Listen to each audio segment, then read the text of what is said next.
For decades, we've told ourselves a pretty straightforward story about how the universe began. We pictured a slow, gradual awakening, the cosmos pulling itself out of a long, dark age, with the first stars finally flickering to life hundreds of millions of years after the Big Bang. We really thought we had the timeline figured out. A quiet, simple, almost primitive beginning, with nothing but the most basic elements, hydrogen and helium. We built our models, our theories, our whole understanding of cosmic history on this idea. Well, the James Webb Space Telescope just found a major plot hole in that story. From its lonely perch a million miles from Earth, humanity's incredible eye on the cosmos stared back to the literal dawn of time. And in the faintest, most ancient galaxy we have ever confirmed, it found something that by all accounts shouldn't be there. It found a chemical fingerprint that completely shatters our timeline. It found oxygen. And that single discovery means we have to rethink everything we thought we knew about the universe's opening act. To get why this is such a game changer, you first have to appreciate the detective on the case. The James Webb Space Telescope, a joint project of NASA, the ESA, and the CSA, isn't just a telescope, it's a time machine. Its huge, gold-plated mirror is built to catch the oldest light in the universe. This works because light doesn't travel instantly. When we look at the sun, we're seeing it as it was 8 minutes ago. The nearest star, 4 years ago. Webb pushes this to the absolute extreme. Looking at things so far away, their light has been traveling for over 13 billion years.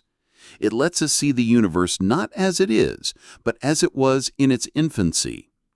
The JWST was literally designed to hunt for the very first galaxies, a period we call the Cosmic Dawn.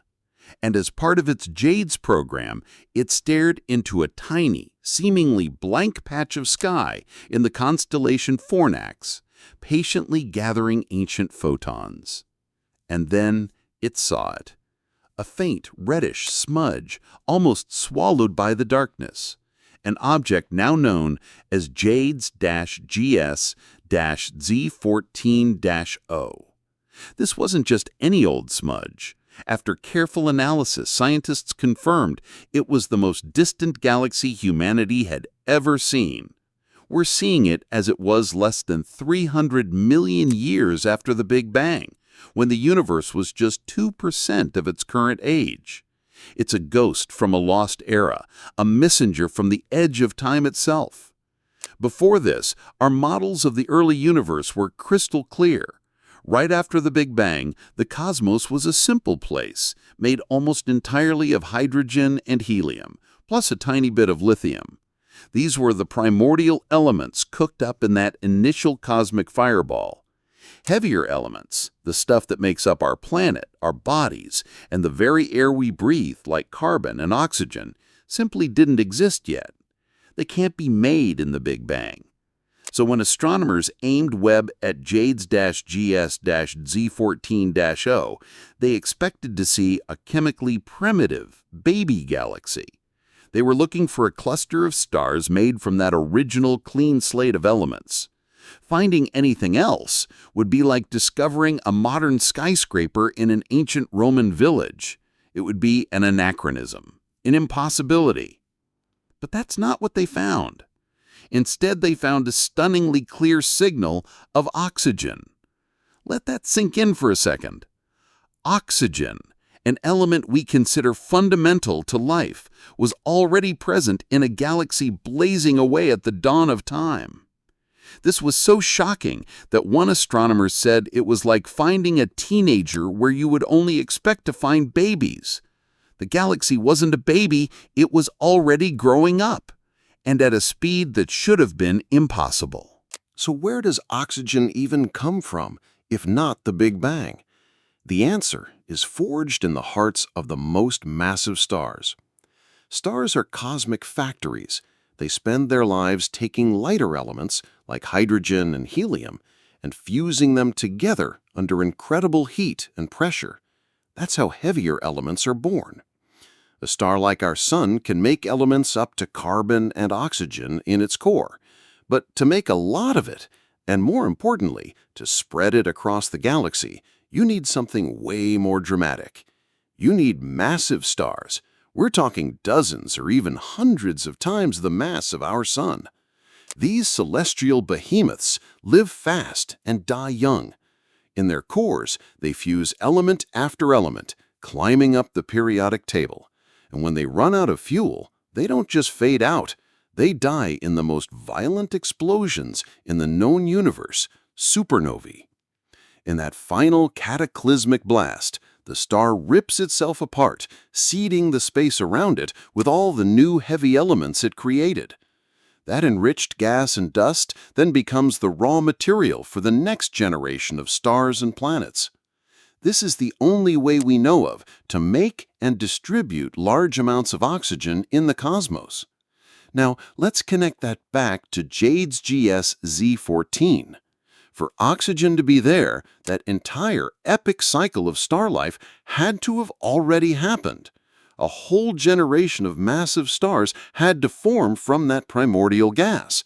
They had to live out their short, fiery lives, and they had to explode as supernovae to enrich their cosmic neighborhood.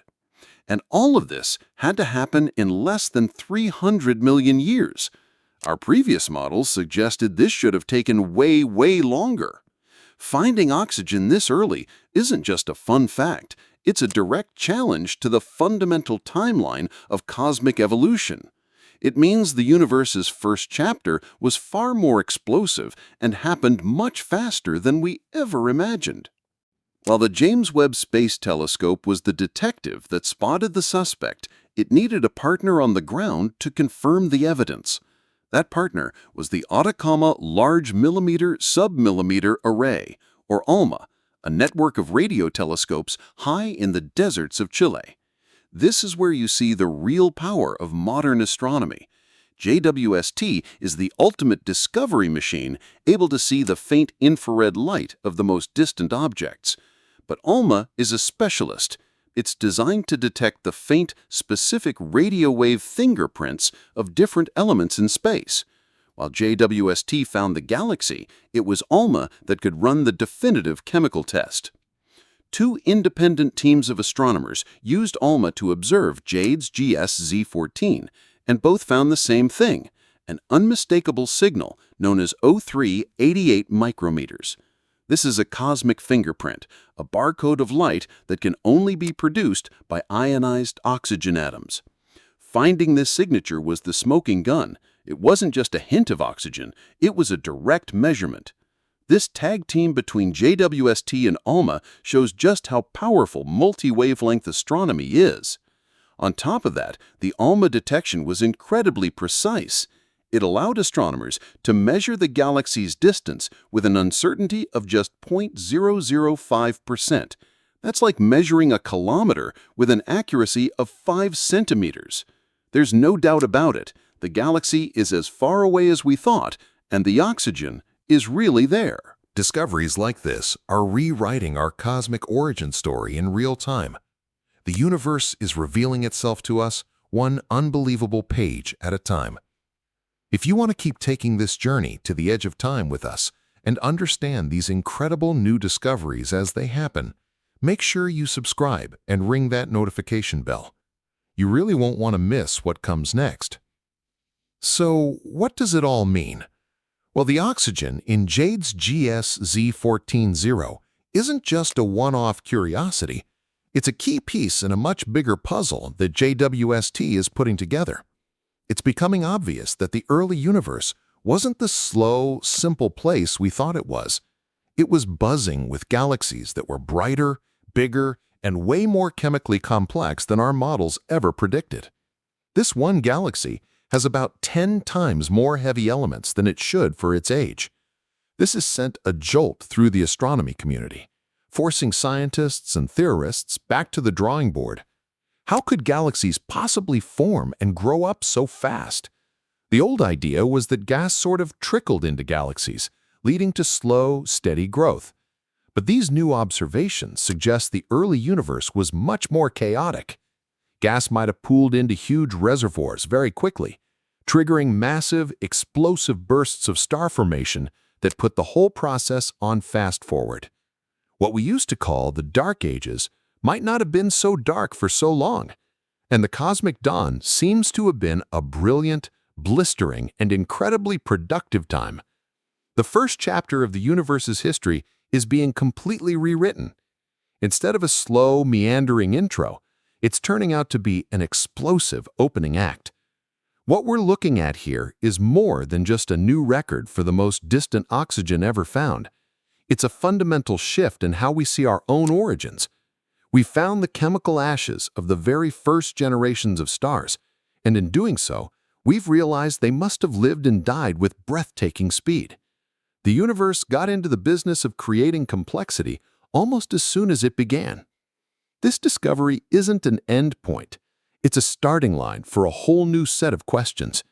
If the building blocks of chemistry were around so early, could the building blocks for planets have been far behind? If oxygen, a key ingredient for life as we know it, was already there, how much sooner could the right conditions for life have appeared in the cosmos? We are living in a golden age of astronomy. The James Webb Space Telescope hasn't just given us a more beautiful view of the universe, it has given us a new history. And with every